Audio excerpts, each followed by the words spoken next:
Hi everyone, welcome to my channel, Spina Bifida Guide to Hope. My name is Leilani, and today I would like to talk about my tethered cord surgery. If you haven't already, please go watch my 5 years of pain video. So this video might make a little bit more sense since it is going to be a continuation. Now, from where I left off my last video, I mentioned that I had been picked up from college by my mom because I was in a lot of pain. I couldn't deal with the pain, so my mom ended up taking me to the emergency room. When we got to the emergency room, it was to the point where I could barely move. I couldn't really walk. The emergency room doctors did take me back right away. When they took me back to ease my pain because it was so severe, they connected me to an IV and they had to give me a very strong pain medication called Dilaudid. That was the only thing at the time that was easing my pain, and I ended up staying at the hospital for 3 days. During those 3 days, I had 2 MRIs done, and I was prescribed gabapentin for the pain before I was released back home.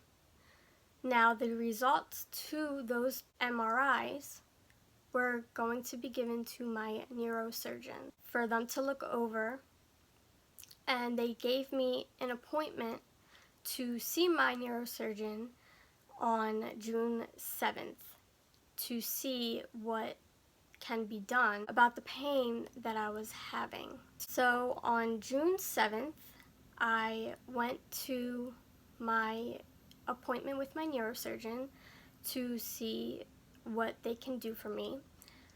I was there with my mom. It was just me and her, and I was very nervous during that appointment and waiting for the doctor. I was telling my mom, I hope that I don't need surgery. I really don't want to go through that. The doctor eventually did come into the room, sat down with us, and they got straight to the point. They didn't beat around the bush or anything. They told me that, in fact, I did need tethered cord surgery. When I found that out, I was very emotional. I was very fearful. I didn't know what to expect. So I started to cry, cried to my mom that I don't know that I can go through with it. I was really scared. It's not a light surgery. It's a very intense surgery, a very serious surgery. I wasn't prepared to handle something like that, but I had no choice but to go through with it. So from there, we scheduled a surgery date. My surgery date was that same month on June 30th of 2017. And also during this time, from April up until my surgery date, I was taking the gabapentin. At first I was taking 200 milligrams. That wasn't working, so they upped it to 300.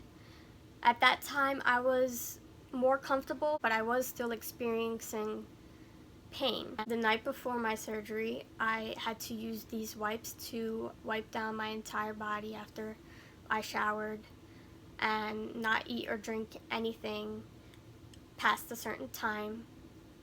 So that night I didn't really sleep. I was very nervous. I kind of tossed and turned all night.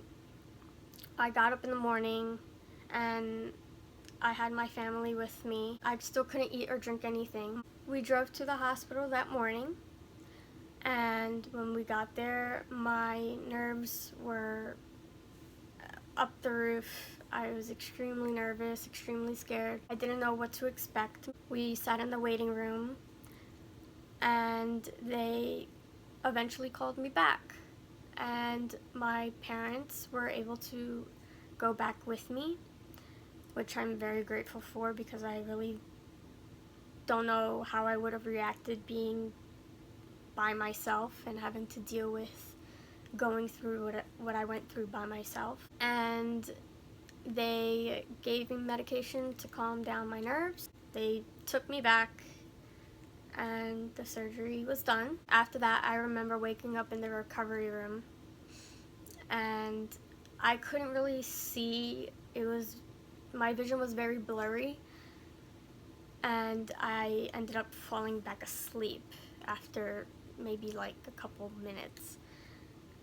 Then after that, I woke up again that night in a private room with my family surrounding me, and I was in the ICU for 4 days. During those 4 days, they kept me very comfortable.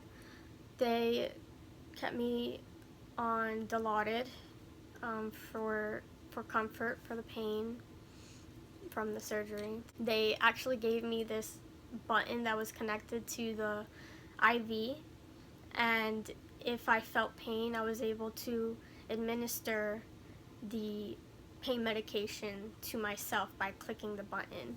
And what I do remember was at one point I was having a lot of pain, so I was clicking the button nonstop, and the whole machine actually shut off on me. Now, the whole time after my surgery, I had chosen to lay flat on my back. My doctors were pretty surprised by my choice to lay on my back because not a lot of patients do that. They had told me that a lot of patients feel more comfortable after surgery to lay on their stomach, but I was more comfortable on my back.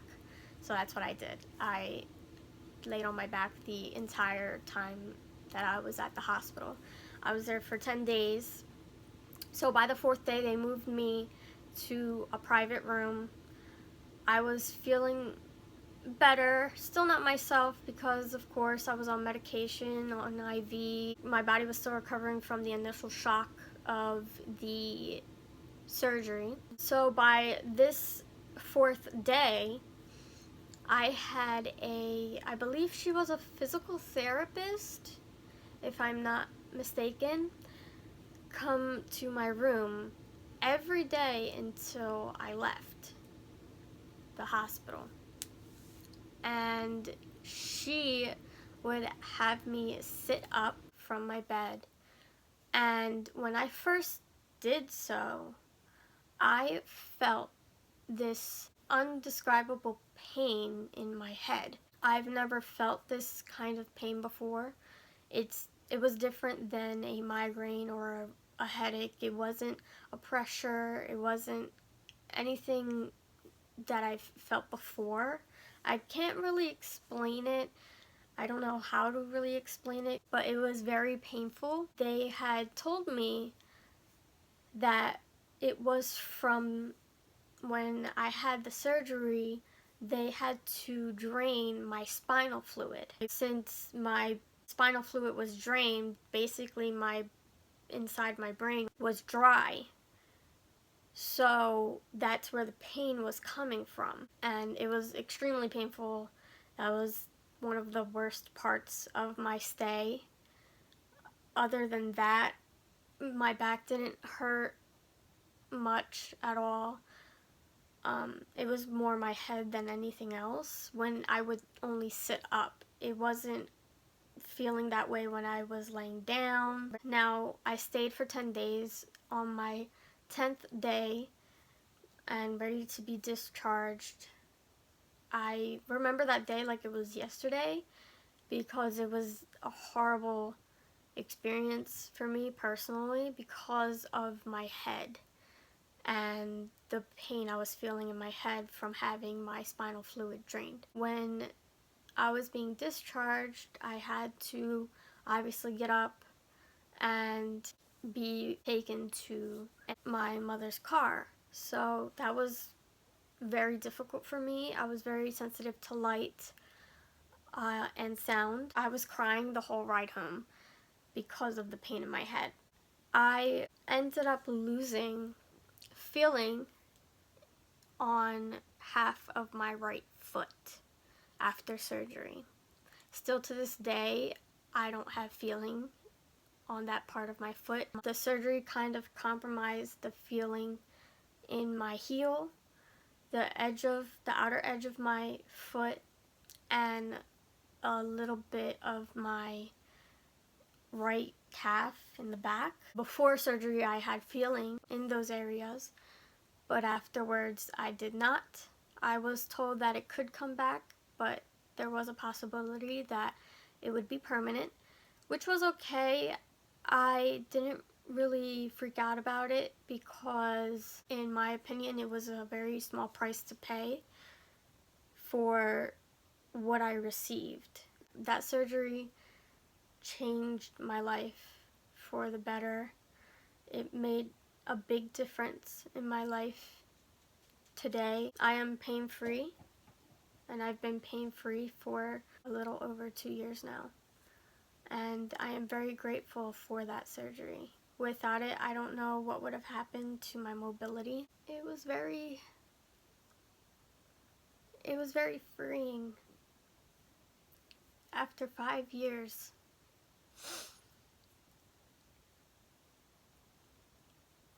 to not be in pain anymore.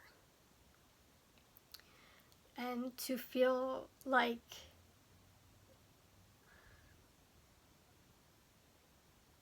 a sense of normalcy again.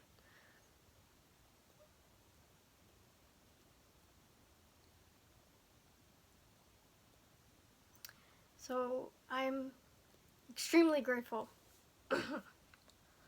Sorry. For the surgery, and I think losing a little bit of feeling in my foot is a very small price to pay for what I gained back. I gained back my ability to move freely without pain. I couldn't think of a better solution than to have had that surgery. Now, my neurosurgeon did mention to me that in their 15 years of practice, that was the worst case of tethered cord they've ever seen, but with the best outcome after surgery that they've ever seen. Now back to when on my ride home, I got home, and from there is when the real recovery started. Now I'm not going to get into that in this video. I will talk about that in next week's video, but thank you for watching. Please like, share, comment, and subscribe to my channel if you have not already. And I will see you next week.